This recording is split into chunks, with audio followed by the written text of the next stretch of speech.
नमस्कार दोस्तों, मैं राजेश आजाद। आप देख रहे हैं विज्ञान और समाज।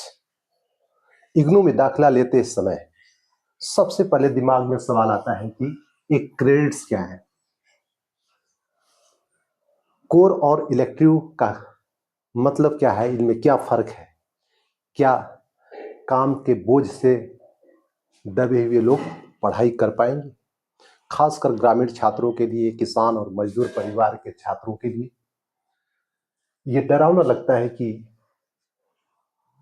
हम credit course, core course, elective, laboratory course, project thesis, इनसे कैसे पार पाएंगे। इस वीडियो में हम आज बात करेंगे बिल्कुल जमीनी और आसान भाषा में कि क्रेडिट्स क्या है, कोर और इलेक्टिव का क्या मतलब है, इलेक्टिव कोर्स कैसे आपके भविष्य को तय करता है, लैब और थीसिस का असली मतलब क्या है।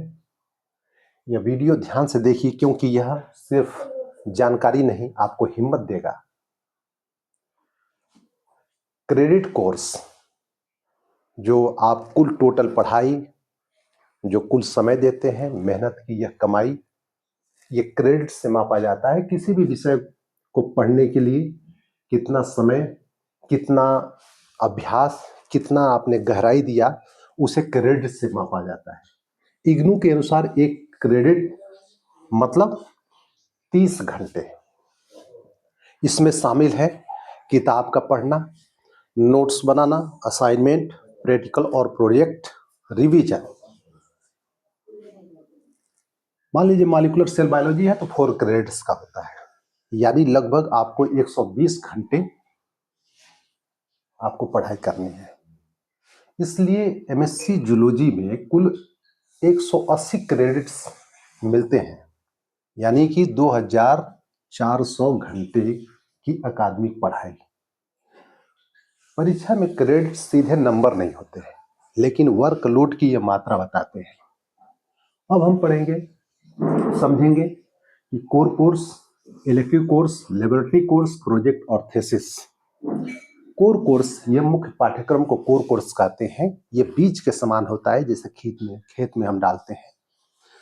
यह कोर कोर्स अनिवार्य होता है, जो हर स्टूडेंट को पढ़ना जरूरी होता है। दूसरा कि यह हर विषय की मूल आधारशिला है, यह फाउंडेशन होता है। कोर कोर्स जूलॉजी की मूल जो विषय हैं, मुख्य जो शाखाएं हैं, उनको कवर करते हैं, जैसे cell biology, genetics, physiology, biodiversity, ecology, evolution.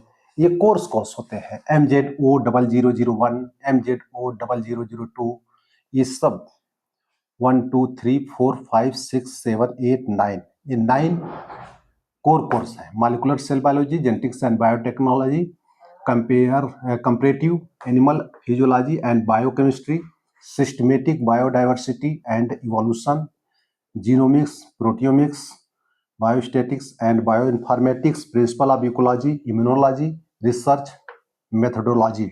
इसमें 3 फर्स्ट सेमेस्टर में पढ़े जाते हैं, 2 सेकेंड सेमेस्टर में और थर्ड सेमेस्टर में जो शेष बचे हुए होते हैं उनको कंप्लीट किया जाता है, ये 4। तो यह कोर कोर्स, यह आपका ये फाउंडेशन है, इसके बिना डिग्री नहीं पूरी होती है। आगे के जो रिसर्च है, टीचिंग है, इसके बिना असंभव है।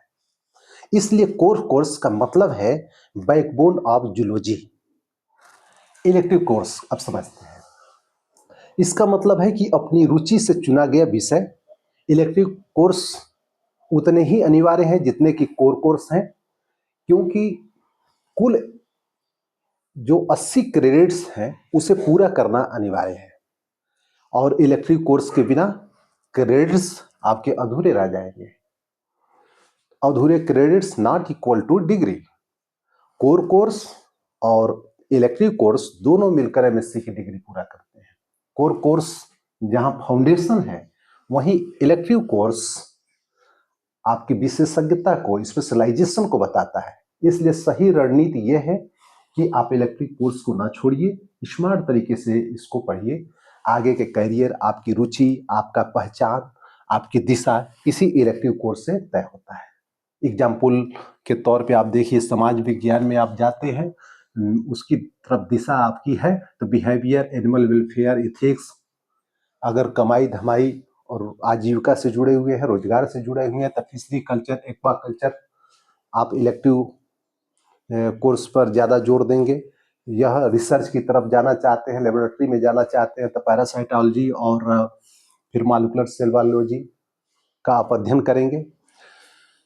हम लेबोरेटरी कोर्स को समझेंगे कि लेबोरेटरी कोर्स में ये 4 लेबोरेटरी कोर्स आपको पढ़ने होते हैं। हर सेमेस्टर में एक लेबोरेटरी कोर्स जरूरी होता है।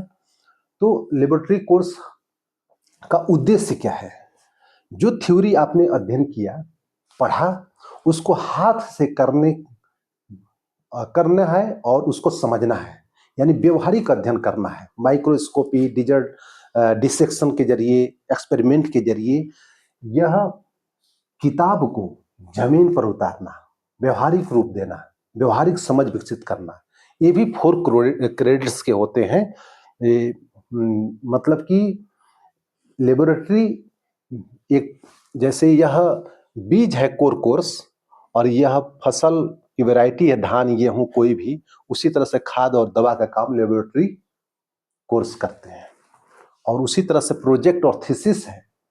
प्रोजेक्ट और थीसिस MZOP 0001 डिजर्टेशन आपके कोर्स में दिया गया है। ये चौथे सेमेस्टर में है, लेकिन इसको तीसरे सेमेस्टर से ही आपको शुरू करके कंप्लीट करना होता है। यह आपके अंदर स्वतंत्र सोच, शोध कार्य, किसी विषय पर गहराई से काम करने की प्रवृत्ति की ओर इंगित करता है। इसमें रिसर्च और आपकी सोच के विकास को समझा जाता है। इसको करने के बाद आप PhD, नेट, टीचिंग, इन सब में आपको मदद मिलेगा। समाज उपयोगी जितने भी विषय हैं उसको आप चुन सकते हैं। थीसिस से छात्र में जो शोधकर्ता बनने का प्रवृत्ति होता है, वह उसकी यात्रा की शुरुआत होती है। तो दोस्तों, साथियों, अगर आपको यह वीडियो समझ में आ रहा हो, अगर आप इसको समझ रहे हैं, मेरे इस समझाने को, इस क्लास को, और आप खेती किसानी से जुड़े हों, या मजदूरी से जुड़े हों, या ट्यूशन कोचिंग से जुड़े हों, या कोई छोटी मोटी नौकरी में फंसे हुए हों, उसके बोझ, काम के बोझ से फंसे हों, फिर भी पढ़ाई करना चाहते हैं, तो यकीन मानिए MSc जूलॉजी, MZO डबल, यह MSc जूलॉजी का जो इग्नू से कोर्स आया है, आप जैसे छात्रों के लिए वह इंतजार कर रहा है, और आप ही के लिए बना है। क्रेडिट्स का मतलब बोझ नहीं, यह समय को समझकर आपके यात्रा के चलने की योजना को बताता है। कोर जहां आपको जड़ देता है, वहीं इलेक्टिव आपको दिशा देता है। अगर यह वीडियो आपके डर को थोड़ा भी कम करता है, तो अपने दोस्तों को यह शेयर कीजिए, लाइक कीजिए, और इस चैनल को सब्सक्राइब कीजिए, क्योंकि यहां हम विज्ञान को समाज से जोड़कर समझाते हैं। मैं आपका एक दोस्त हूं, साथी हूं। जय विज्ञान और जय समाज। धन्यवाद।